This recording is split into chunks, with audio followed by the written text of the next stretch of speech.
स्तंभालेख प्रश्न संग्रह 19 का पहला प्रश्न आज हम देखेंगे। पहला प्रश्न आपको दिया है, किसी परिवार प्रमुखों के नाम तथा उनके परिवार द्वारा एक दिन में उपयोग किए जाने वाले पीने के पानी की मात्रा दी गई है। दी गई जानकारी के आधार पर स्तंभालेख तैयार करो। पैमाना दिया है y अक्ष पर 1 सेमी बराबर 10 लीटर। और इस तरह से यहाँ पर ये सवाल दिया है आपको।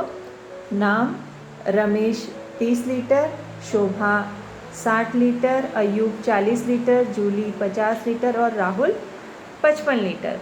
तो इस जानकारी के आधार पर अब हम यहाँ पर आलेख बनाएंगे। तो पहले आलेख बनाने के लिए मैंने आपको बताया था कि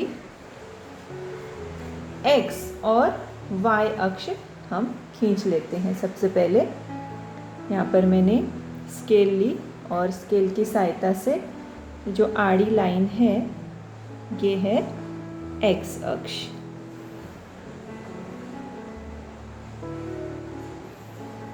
और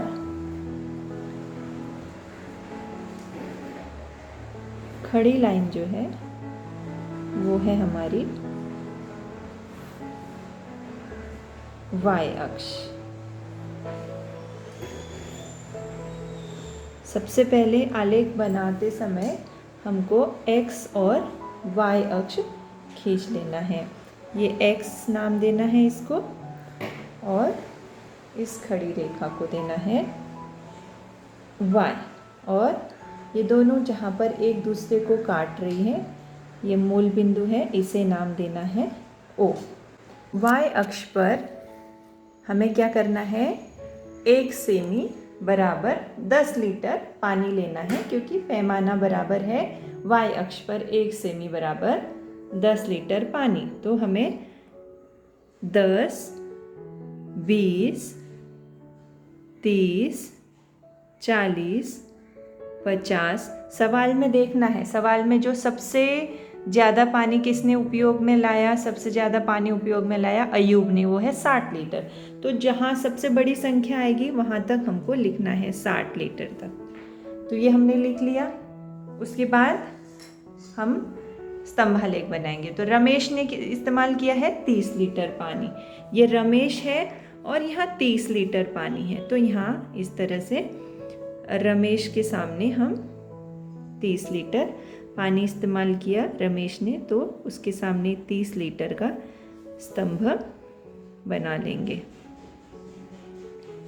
उसके बाद शोभा ने इस्तेमाल किया 60 लीटर पानी। शोभा 60 लीटर, 60 यहाँ पर आता है, ये शोभा है, तो उसके सामने हमको इस तरह से 60 का स्तंभ बनाना है। उसके बाद अयूब है 40 लीटर। 40 लीटर कहाँ आ रहा है, यहाँ, और ये है अयूब। तो ये हो गया 40 लीटर। उसके बाद जूली 50 लीटर। 50 लीटर है और ये जूली है और ये 50 लीटर। जहाँ आपने यहाँ 50 लीटर अंकित किया है एकदम उसके सामने लेकर जाना है और जूली पर ये 50 लीटर का इस तरह से स्तंभ बनाना है। और आखिरी है राहुल। राहुल द्वारा इस्तेमाल किया 55 लीटर। 55 अर्थात 50 और 60 के बीच में जो एक लाइन आती है वो है 55 लीटर। 50 के बाद और 5 लाइनें गिननी है, 50, 51, 52, 53, 54 और 55।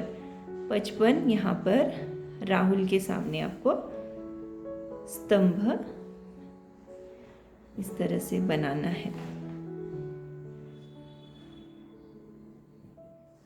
तो ये आपका बन गया स्तंभालेख। अब हम करेंगे दूसरा सवाल। दूसरा सवाल यहाँ पर दिया है, एक चिड़ियाघर में प्राणी तथा प्राणियों की संख्या नीचे दिए अनुसार है। दी गई जानकारी के आधार पर स्तंभालेख तैयार करो। पैमाना है y अक्ष पर 1 सेमी बराबर 4 प्राणी और प्राणियों के नाम और उनकी संख्या आपको यहाँ पर दी है। हिरन 20, बाघ 4, बंदर 12, खरगोश 16 और मोर 8। तो जैसे पहले बताया है, आपको आलेख बनाने के लिए सबसे पहले क्या करना पड़ेगा, ये हमको इस तरह से x और y अक्ष खींचना पड़ेगा। जो ये आड़ी लाइन है, ये आड़ी लाइन होगी हमारी x अक्ष, और ये जो खड़ी लाइन है ये होगी y अक्ष। इसको नाम देना है, ये है x अक्ष, ये खड़ी लाइन जो है वो है y अक्ष, और ये दोनों जहाँ पर एक दूसरे को काट रही हैं वो है O मूल बिंदु। उसके बाद खड़ी लाइन पर आपको क्या दिखाना है, संख्या, प्राणियों की संख्या। ये है हम आपकी खड़ी लाइन। तो यहाँ खड़ी लाइन पर आपको दिखाना है प्राणियों की संख्या, और आड़ी लाइन में क्या दिखाना है, प्राणियों के नाम। तो यहाँ पर लिख लीजिए प्राणियों के नाम।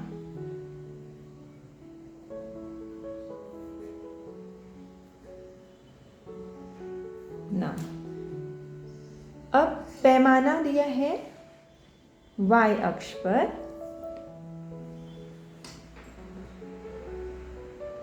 पैमाना दिया है y अक्ष पर 1 सेमी बराबर 4 प्राणी। तो y अक्ष हमारा कौन सा है, ये वाला जो है वो हमारा है y अक्ष। तो y अक्ष पर हमको क्या करना है, 1 सेमी, मैंने आपको बताया कि जो एक बॉक्स होता है वो होता है 1 सेमी का। तो एक बॉक्स यानी 1 सेमी बराबर कितने प्राणी, 4 प्राणी। तो 4, फिर 4 4 का अंतर लेकर करना है, 4 फिर 8 फिर 12 फिर 16, फिर सबसे ज़्यादा प्राणी कौन से हैं, सबसे ज़्यादा 20 हिरन हैं। तो 20 तक हमको लिखना है, 20 तक मैंने यहाँ लिख लिया। फिर उसके बाद देखना है कौन से प्राणी हैं, प्राणियों के नाम लिखने हैं। प्राणियों के नाम हैं हिरन, उसके बाद है बाघ, फिर है बंदर, खरगोश और मोर, ये प्राणी हैं। अब हिरन कितने हैं, हिरन हैं 20। तो ये हिरन है, ये 20। तो इस तरह से यहाँ पर हिरन के सामने 20 का हमने स्तंभ बना लिया। हिरन 20 हैं।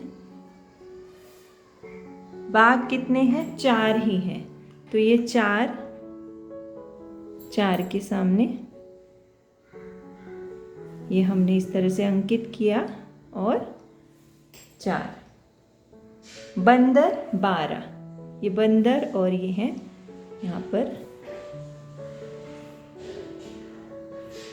12, बंदर हैं 12। उसके बाद खरगोश 16, ये खरगोश कितने हैं, 16। तो यहाँ पर खरगोश के सामने ये खरगोश है और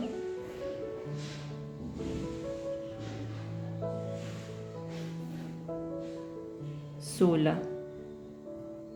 उसके बाद अंतिम है मोर, मोर 8 ही है, तो 8।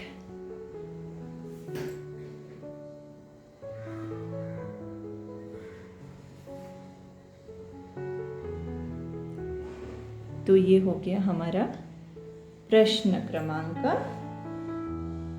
2 का स्तंभालेख।